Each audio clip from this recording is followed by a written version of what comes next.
Good evening, and welcome to Aspiring Actor Monday, Episode 1. I do believe it's my first episode on Mondays.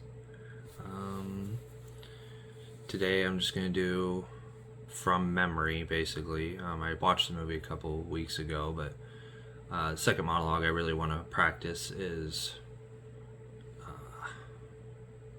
Robin Williams' character Sean in Good Will Hunting. Kind of makes a realization moment with Matt Damon's character Will Hunting about just because you have a lot of intellect doesn't mean you have a lot of wisdom. And it kind of comes to a point in this show where Will did one of his defense mechanisms in a psychiatric setting by just personally attacking first feeling him out, finding what would make him, what's his chink in his armor, and then attacking it. And in this case, it was the memory of his wife, and it started through a painting. If anyone's familiar with the show, they know what I'm talking about. But he expected that Sean was going to give up on him just like all the others and didn't care. But Sean told Eric, the guy sponsoring the psychiatric treatment as part of a release from jail program, Sean told Eric that he would see Will again, because he wasn't going to give up that easy. He knew something was wrong with Will, that Will needed the help, and he was just acting defensively. But it did feel pretty personal to him, so he as he explains at the beginning of the scene, he's talking about how he reflected on what he said for a while and then made his realization. So I know a lot of it, not a lot of it is the script, but kind of like, instead of where you would read it in a book, where they are like one of the books that has like big monologues and script, or online on one of the sites, he actually makes breaks that doesn't show in the script, because he's, relating and talking and conversating, not just reading from his lines kind of thing. So he takes Will shows up to the appointment the second time, and Sean grabs his jacket, his hat, and he's just like, "Come with me." And he leads him to a park, and he sits on a bench. And immediately, Will starts finding things to poke fun and make fun of him, and then the monologue begins with Sean. So they're sitting there on the bench, and then Sean begins. He's like, I thought about what you said the other day in the office, and it kept me up for a while. But then I realized something.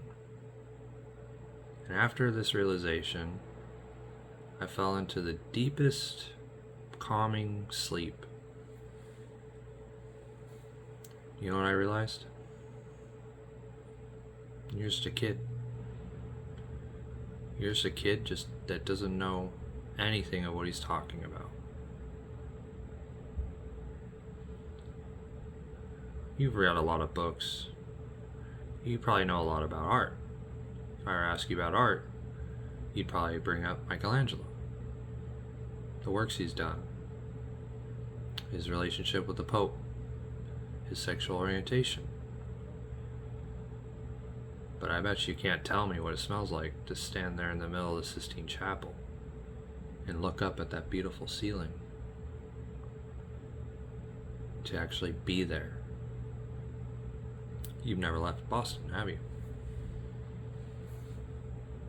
That's alright. I would ask you about women.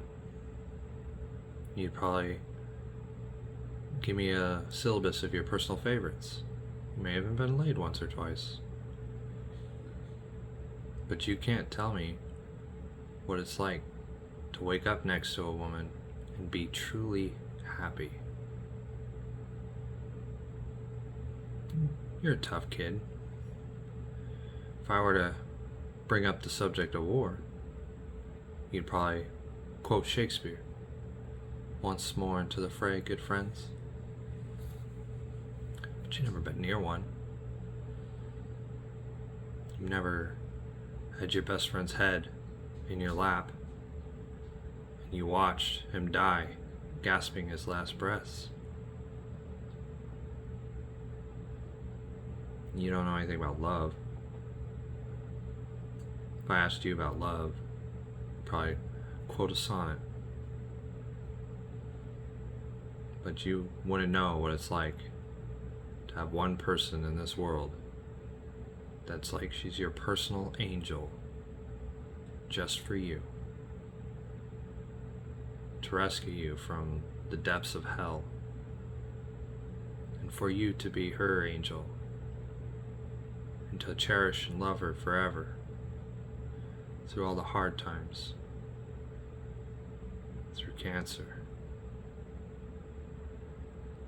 You learn to sit up or sleep while sitting up, holding her hand. And the doctors realize, by the look of your eyes, that the terms visiting hours don't apply to you.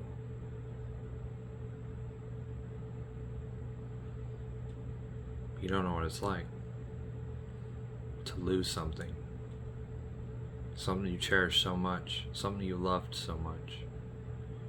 Because you've never loved anything, you never even gave it a try. You're a genius, Will. No one argues that.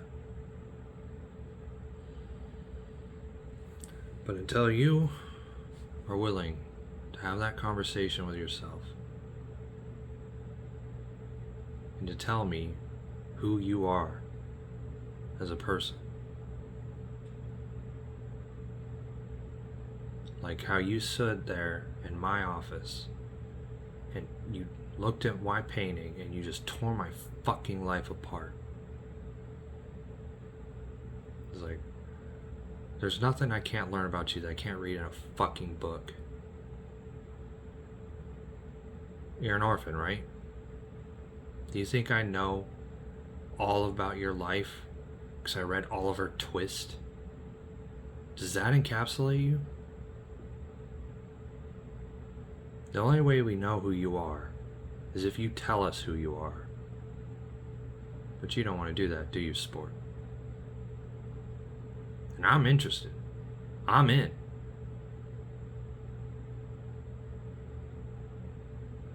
But you are so terrified of what you might say. Your move, Chief. And then he gets up and walks away. It's a pretty powerful scene. I really like it. Get the wording down a little bit more, but trying to practice like his kind of emotional thought and processing of it, you know.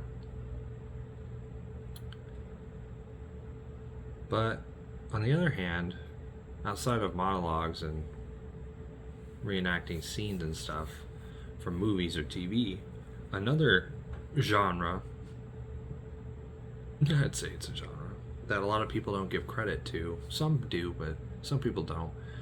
Is like voice acting and video game acting. You know, doing voices in games. Like, I'm pretty sure almost any, I'd say any teenager of the 2000s could tell you one of the most iconic voices in any game they've ever played that they'll always remember is the gentleman who played Master Chief in the Halo series. Most recognizable voice. Anyone hears it, they know it's the Spartan from Halo. And that man made that money by playing the one character in a series that's 5 games long itself of his character. That's, I mean, it's incredible. I think the guy's name's Hank Azaria. Probably one of the most recognizable voice actors of The Simpsons. Everybody knows The Simpsons, and he's done several characters. Chiefly one I think of is Mo, the bartender and owner. The gentleman who does Homer Simpson's voice.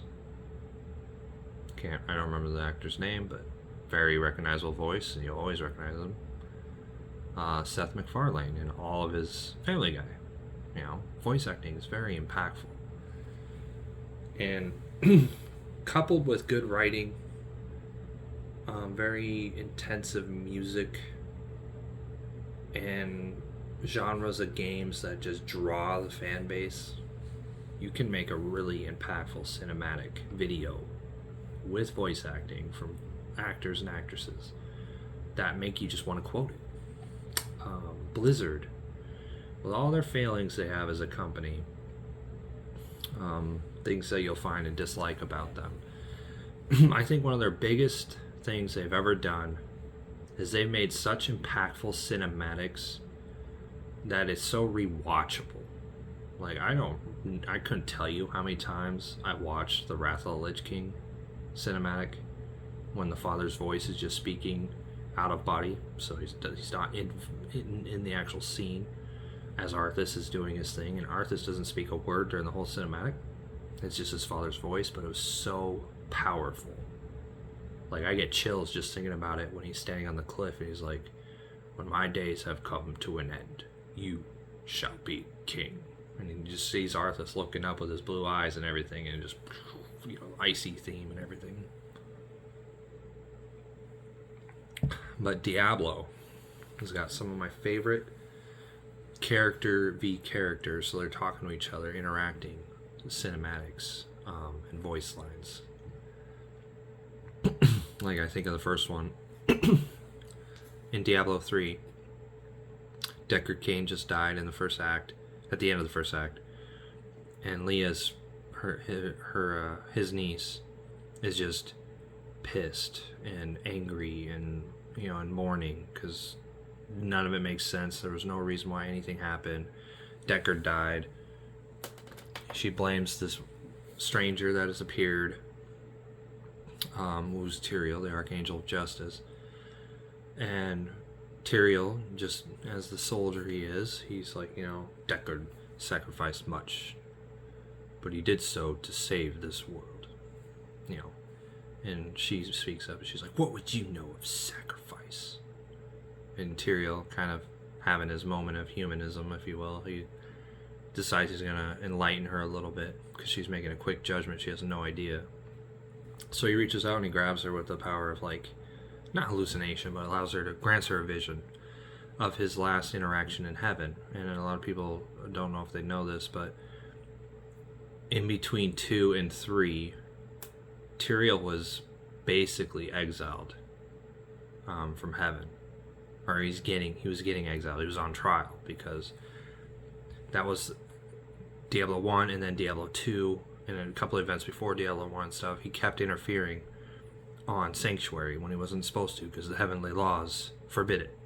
And this time Imperius is finally calling him out, and he's the leader of the Aegirus Council. So he's calling him out, and this is him just like basically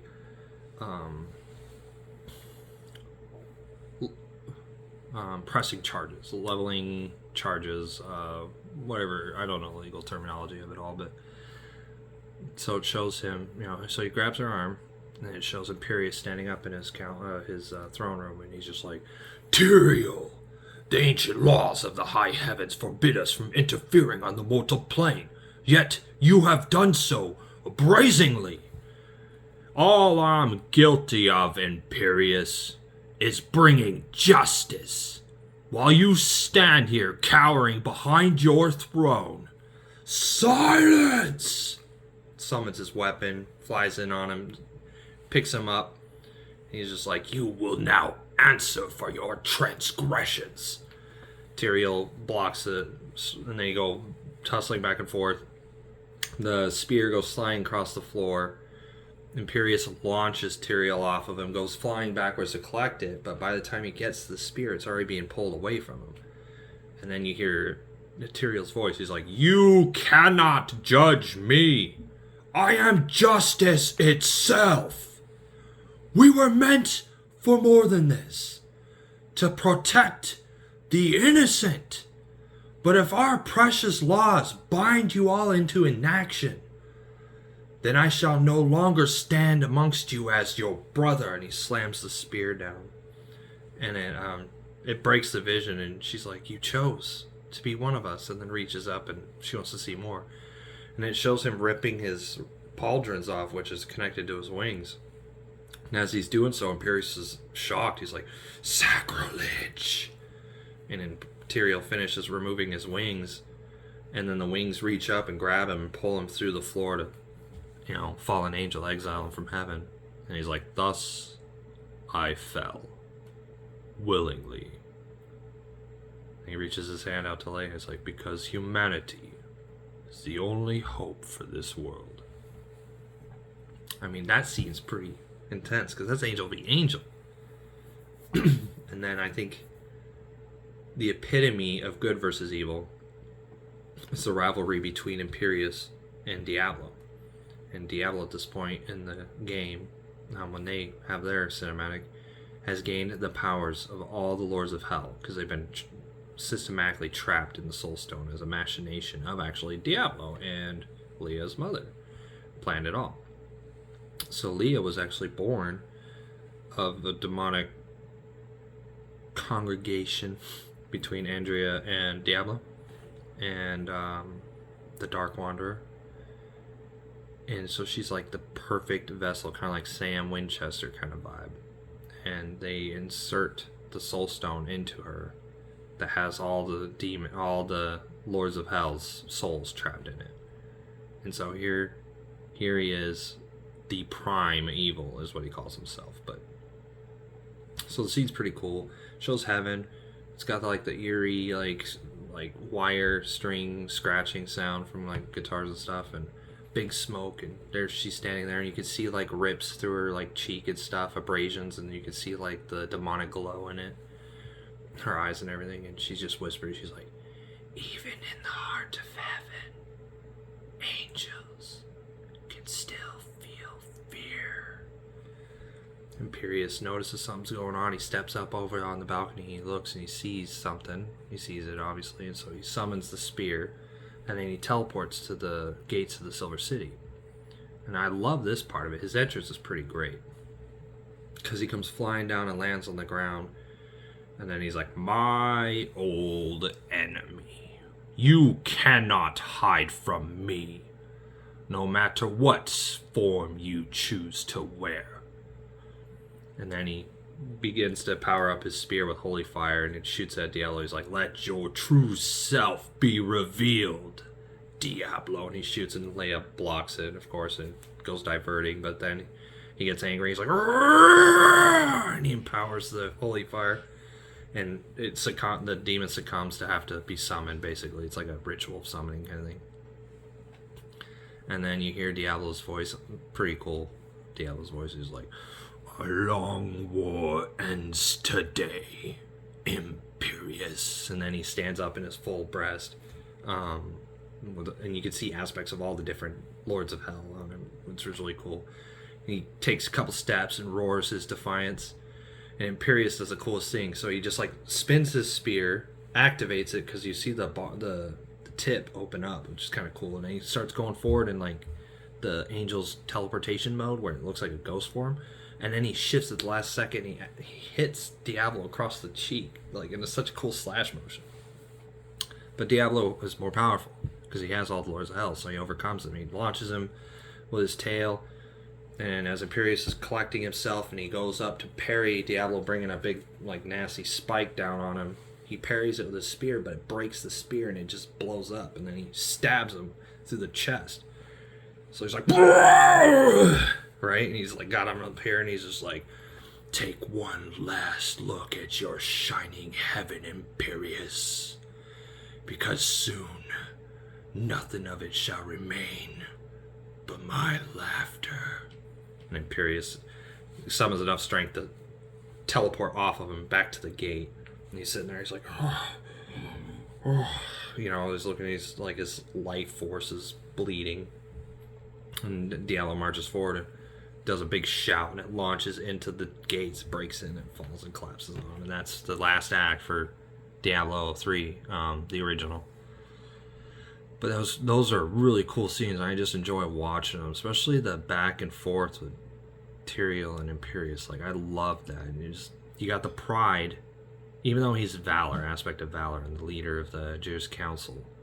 he's just such an egotistical maniac, you know? Absolute power corrupts absolutely, right?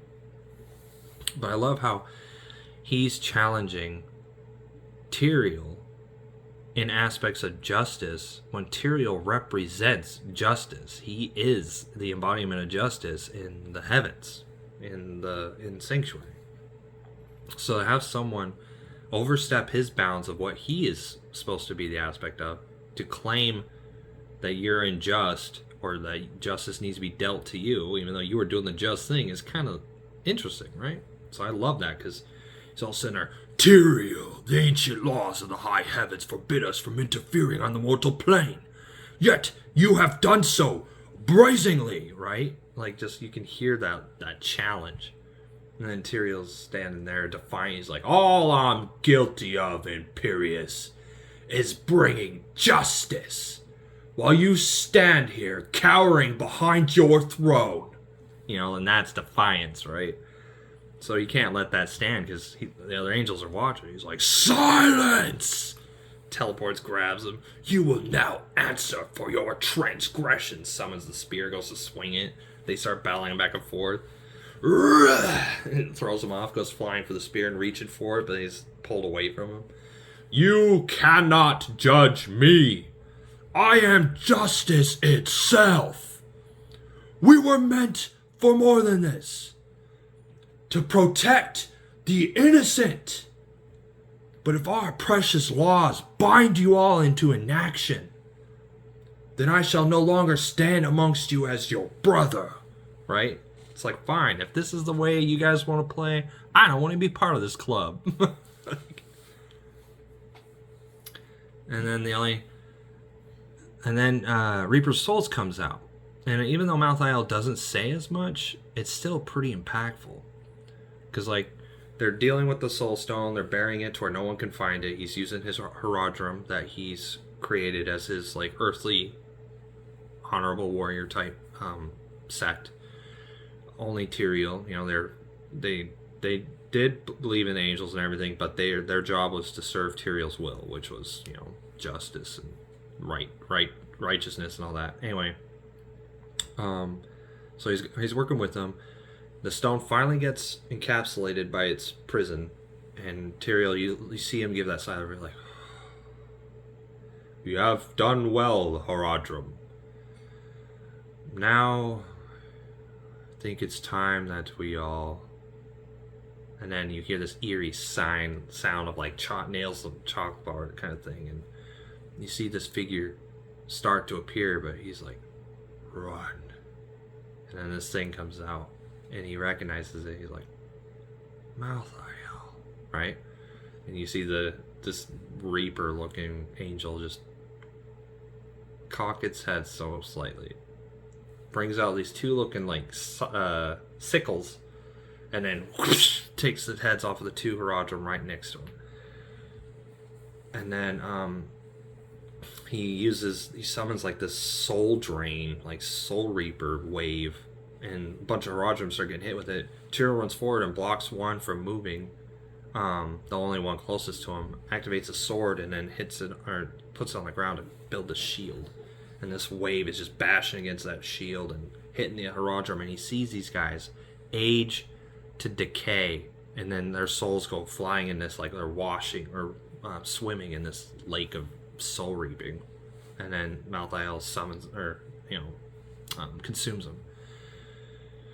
And then as that's happening, Tyrael's realizing what's going on here, and he's just like, he's like, go find the Nephilim, which is the main character that you play on Diablo.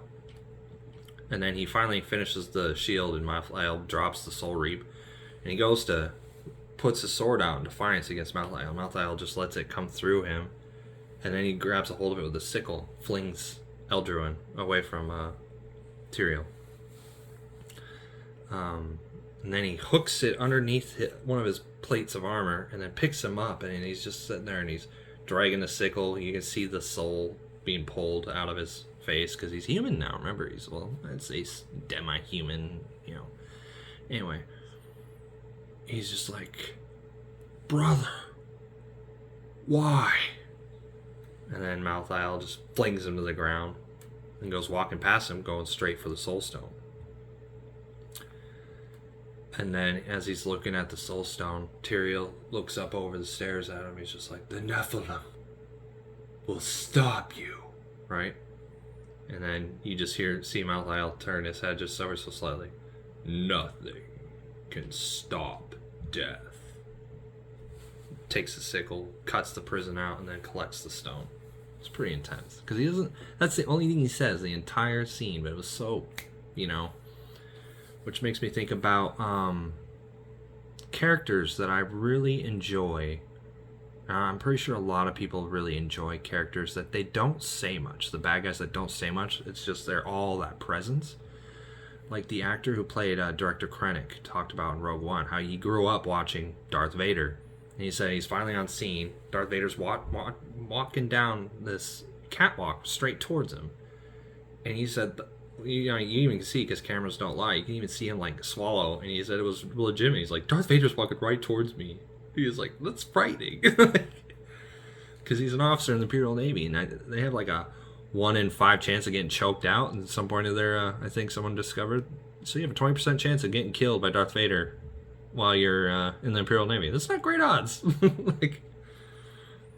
But I love those characters like Darth Vader.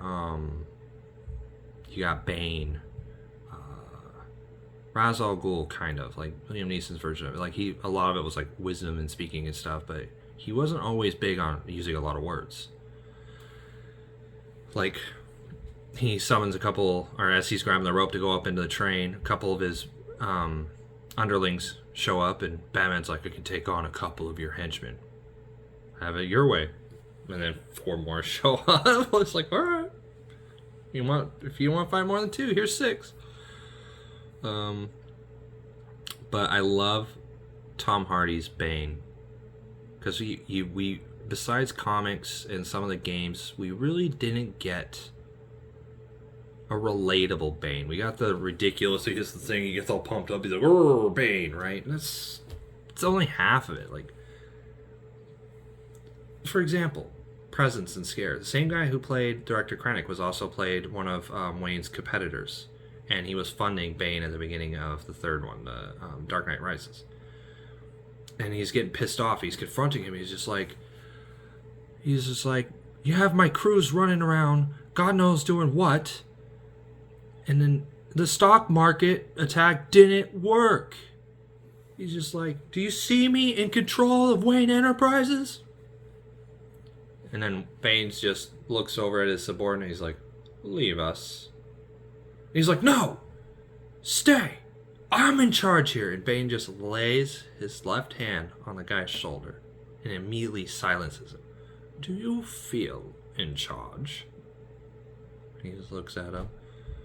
And the other guy's like, yep, leaving, right? And then he's sitting there and he turns his hand so slightly as just to like grab him, but to control him if he tries to slip away, right? And the guy looks at him, he's just like, I gave you a small fortune. And this gives you power over me, right? He looks up at him. You're pure evil. I'm necessary evil. And he just, muffles him and breaks his neck. That is the presence of Bane. And so, imagine Miss Kyle, Catwoman.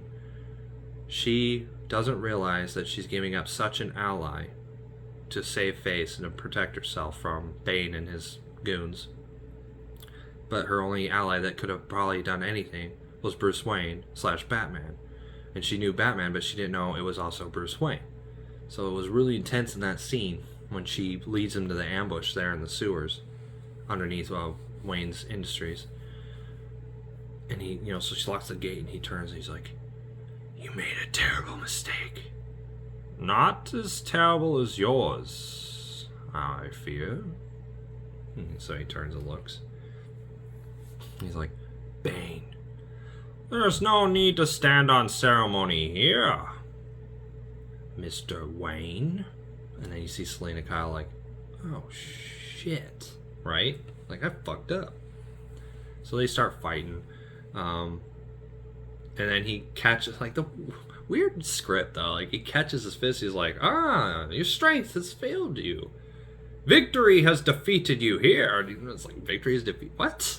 Anyway, so they start fighting. They punch each other. And he launches him down to the ground. And then he kicks him. And they start fighting more. And then he kicks him off the little, over the causeway catwalk. He kicks him down to the ground. And Batman uses his little scarecrow mist. I love that stuff. Agents of illegality and deception. Powerful agents to the uninitiated. But we are initiated, aren't we, Bruce? And he punches him a couple times, grabs him by the throat. And you betrayed us. He's like, you were excommunicated by King Psychopaths, right? And he gives him a couple more raps, throws him on the ground. I am the League of Shadows, and I'm here to fulfill Ra's al Ghul's destiny, right? He takes pride in what he's doing. Makes sense. Conviction. It's a big tool. And then Batman does his next defensive mechanism, which is turn off the lights. Oh, you think darkness is your ally? Well, you merely adopted the dark. I was molded by it. Born in it. I didn't see the light, but then I was a man. And to me, it was only blinding. He grabs him through the shadows. He punches him a couple times, launches him on the ground, the light turns on, he's like, You borrow the shadows, but the shadows belong to me. Right? And he just breaks his freaking helmet. And he's just stunned there. He's like, first, I will show you why we have elected to set up camp here. Then, I will break you. As he grabs a detonator device, activates it, rolls a big hole underneath the floor, and here comes flying one of his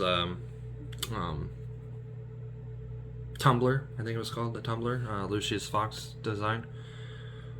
Your precious armory. We need it greatly. We appreciate it. And then it shows a bunch of his dudes climbing up there. And of course, Batman gets pissed off and he gets up and gives a little bit of a defiant roar or whatever. I was wondering what would break first. Your spirit? Or your body? And he just like drops his back onto his knee and just cracks it. It's like, dang. You know, that's why Bane was so intense. But that's why I like, I talked about it before, but that's why I like Michael Caine, because his version of Alfred. Because he was just like he talked about in Joker, and described the Joker, he also described Bane, and he didn't think Batman understood Bane. He's like, it's like, they're watching video footage. He's like, look at that. Look at the speed. Look at the ferocity. You know, he's like, that's Ra's al Ghul. That's the League of Shadows. He's like, but you said he was excommunicated. For a man to be excommunicated by a gang of fanatics like the League of Shadows, it's not one for you to trifle with. That's what I do, Alfred. I trifle with bad guys. You know, he's being sarcastic about it, but he was literally warning him. But I'll talk more about these kind of characters because I really enjoy it. Like Darth Vader, one of my favorite lines he has. He's probably my favorite bad guy. And then Arthas from Lich King would be up there. But I really like Darth Vader's lines, like the way he speaks. Like in the 6th movie, he's landing into the Death Star because he has to take control of the project because it's taken too long. And he comes walking down and is playing his music, but different tone, like different tempo, I mean. And Moff Gerard's sitting there, and he's just like, Lord Vader, what an unexpected pleasure. You may dispense with the pleasantries. I am here to get you back on schedule. You know, and he's still walking. He doesn't even stop to acknowledge him. He's just like, The Death Star will be completed on time. The Emperor does not share your optimistic appraisal of the situation. He asks the impossible. I need more men. Well, perhaps you can remind him of that when he arrives. The Emperor's coming here? Yes. And he is most displeased with your apparent lack of progress. We should redouble our efforts. For your sake, Commander, I hope so. Because the Emperor is not as forgiving as I am. I'm thinking, yeah, because you're forgiving, right? Apology accepted, Captain Nita. But I love when it shows, just before he kills Admiral Ozzel on the Executor. I love when he's talking to General Veers, or Colonel. No, he's General Veers at that point. Yeah, General Veers of the Hoth Walker program. But I love when he's talking to him. He comes in, and the gate opens, or the meditation chamber opens, and the helmet's coming back down onto him and everything, and he got a glimpse of it. And he turns, and he's like, "Yes, General." He's just like, "Sir, the fleet has exited hyperspace. We have surrounded the planet. Comscan has detected an energy shield over the 5th planet of the Hoth system. It's a shield generator, capable of repelling any bombardment. Admiral Ozzel brought us out of hyperspace too close to the system. They have detected our approach. He thought surprise was wiser. He's as clumsy as he is stupid. General Veers, prepare your men for a surface attack." "Yes, my lord."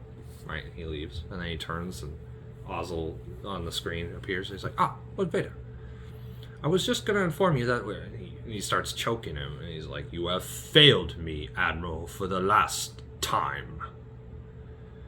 "Captain Piet." He's like, "Yes, my lord." "Deploy the fleet so that," or he's like, "get us in range to launch the ground assault, and then deploy the fleet till nothing can get off the system. You are in charge now, Admiral Piet." He's looking at his presses and get choked out like, "Thanks, yeah, like haul this dead thing out of here," kind of thing. But I mean, Vader's got so many good lines. Like, when he's sitting there in the 5th movie, later when he's dealing with Luke in Bespin City, he's standing on the, he's just waiting. He knew Luke was coming, and he's just sitting there on top of the stairs. And a lot of people like notice he's got the high ground now. But I just love he's standing there with his lightsaber ignited already. "The Force is with you, young Skywalker. But you're not a Jedi yet." Right? And they go fighting, and he's like, "Impressive." And he jumps up and dodges him and climbs up and like, "Most impressive." And he falls back, he fights him, he falls back into the chamber. All too easy. I love that. Just great lines.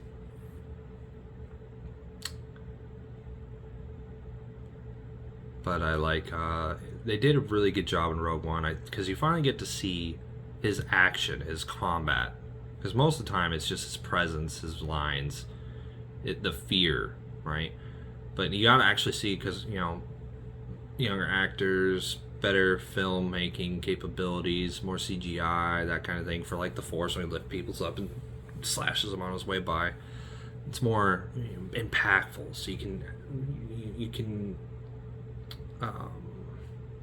bring to life that kind of aspect of the character that you could normally not before, because you see him choking out Antilles and stuff. But so yeah, he's strong, he's taller than the average man, because David Prowse was a tall man, but you didn't get to see the full-on combat sequence.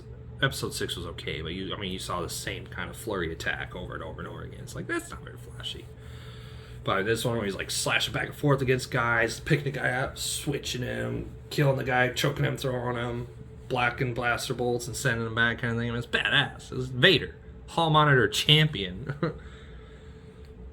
But I love it when he approaches Director Krennic, and you almost get to see Anakin's body in the back tank. I mean, I don't know how many times I watch it go, ooh, right?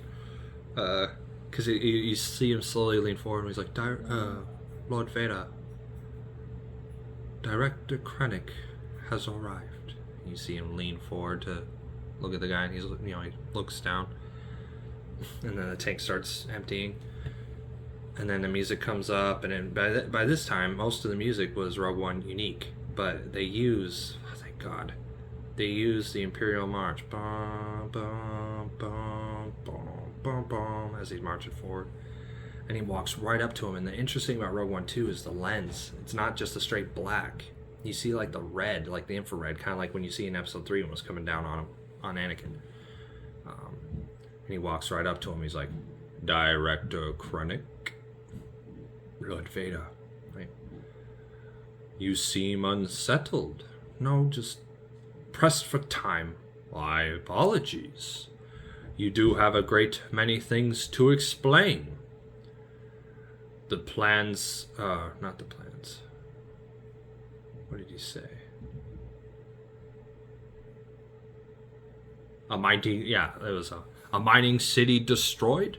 An Imperial facility openly attacked? It was it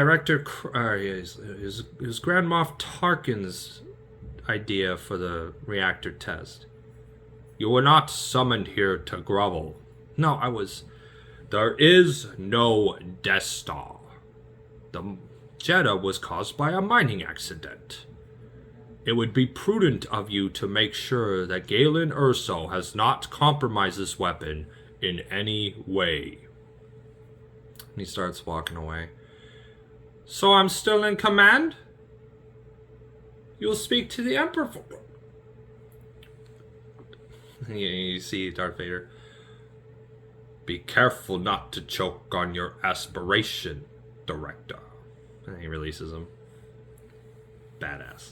But I think I'm going to sign off there. Because I think Wednesday I'm just going to talk more about villains and do some like Wrath of the Lich King stuff. Because that's going to be coming out soon as the classic. And I'm excited for that.